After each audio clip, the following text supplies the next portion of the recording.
గిట్టయ్యారు మీ పొలంలో రావు గారు రాళ్ళు పాతేస్తున్నారు. అదేంట్రా, ఆ స్థలం మనది కదా, పద వెళ్ళి అడుగుదాం.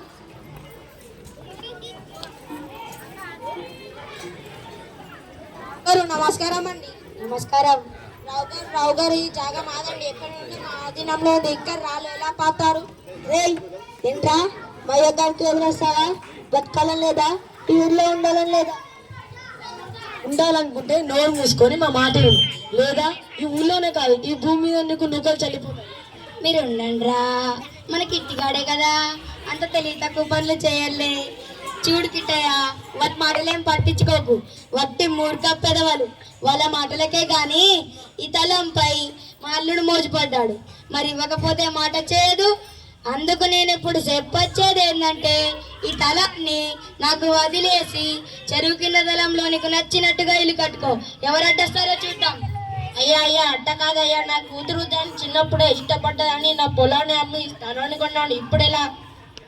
ఏరా బలిచిందా? నాకెదురు చెప్తావా? అయ్యో పెద్దాయన, ఏంటండి ఇది? సాటి మనిషి మీద గౌరవ మర్యాద లేకుండా ఇలాగే ప్రవర్తించేది? ఆయన అలా బాధించే హక్కు మీకు ఎవరిచ్చారు? ఇదిగో వకీలు, నీకు తెల్లనుకుంటా. ఊళ్ళో ఎవరికి ఎక్కివ్వాలన్నా నా ఇష్టమే, అలాంటి నాకు ఇంకో లెక్కడం ఏంటయ్యా? డబ్బు బలంతో మందిని వెనకేసుకొని నీ ఇష్టం వచ్చినట్టు చేస్తూ ఉంటే ఊరుకునేది లేదు. న్యాయబద్ధంగా రాజ్యాంగం కల్పించిన హక్కులని అందరిలాగే ఈ ఊరు వాళ్ళు కూడా పొందాలని నేను చేస్తాను.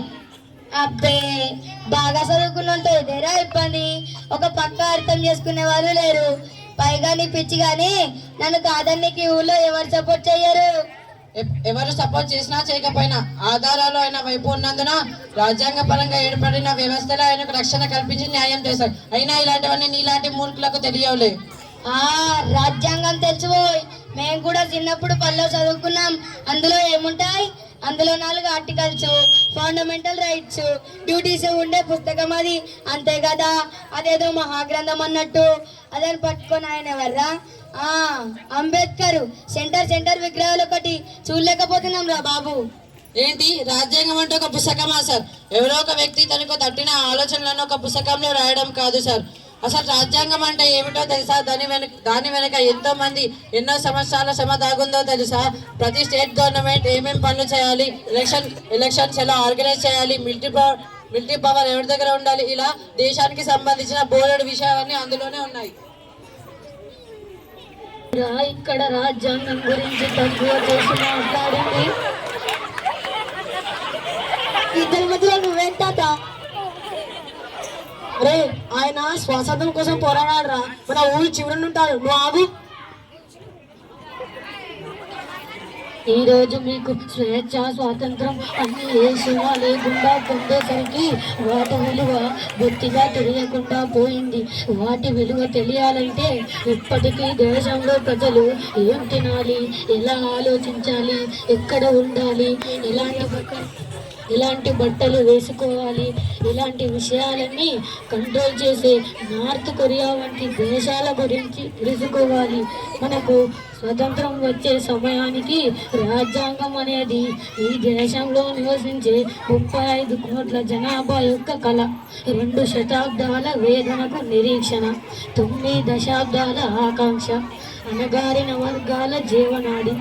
దేశం నలుమూలల నుండి 389 మంది గొప్ప నాయకులను రాజ్యాంగ సభ సభ్యులుగా ప్రజలు ఎన్నుకొని పలు కమిటీలుగా విభజింపబడి వివిధ రాజ్యాంగాలను క్షుణ్ణంగా పరిశీలించి వాటిలో మన దేశానికి అనుకూలంగా ఉన్న చట్టాలను తీసుకొచ్చి డాక్టర్ భీమ్రావ్ రామ్జే అంబేద్కర్ గారి ఆధ్వర్యంలో ఉన్న డ్రాఫ్టింగ్ కమిటీకి అందించగా, ఆ మహానుభావుడు ఆధ్వర్యంలో డ్రాఫ్టింగ్ కమిటీ ఆ నివేదనలను లోతుగా అధ్యయనం చేసి దానికి ఒక రూపం కల్పించి డ్రాఫ్ట్ కాన్స్టిట్యూషన్గా తయారు చేశారు. ఆపై రాజ్యాంగ సభ సభ్యులందరూ డ్రాఫ్ట్ కాన్స్టిట్యూషన్ పై సుమారుగా 6 నెలల పాటు సుదీర్ఘ చర్చలు జరిపి 2473 మార్పులు చేసి అందరి ఆకాంక్షలను నెరవేర్చేలా ఉన్నదని ధృవీకరించాకే నవంబర్ 26, 1949న మన రాజ్యాంగాన్ని ఆమోదింపజేశారు. మీరు చెప్పింది ముమ్మాటికి నిజమే తాత గారు. మన దేశం తర్వాత స్వాతంత్రం సాధించిన చాలా దేశాల ప్రజలు దుర్భయమైన చాలా దయనీయమైన జీవితాలను గడుపుతున్నారు. కేవలం ఇదంతా దృఢమైన రాజ్యాంగం లేకని.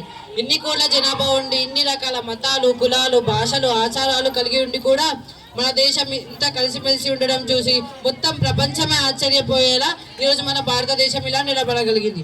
అంటే ఆ మహనీయులు అందరూ కలిసి మనకు అందించిన రాజ్యాంగం వల్లే, మరియు దాన్ని అనుసరించి ఆచరించిన నాయకుల వల్లే. సో రాజ్యాంగం జస్ట్ కేవలం పుస్తకం కాదు sir, it's a way of life, every Indian way of life. పోతే పోయింది కానీ తస్సదియా భలే చెప్పారా. పండ్రా, రాజ్యాంగం అంటుంటే పుస్తకం కాదురా, అంబేద్కర్ మహాత్ముడు రా. ఇలాంటివన్నీ మానేద్దాం.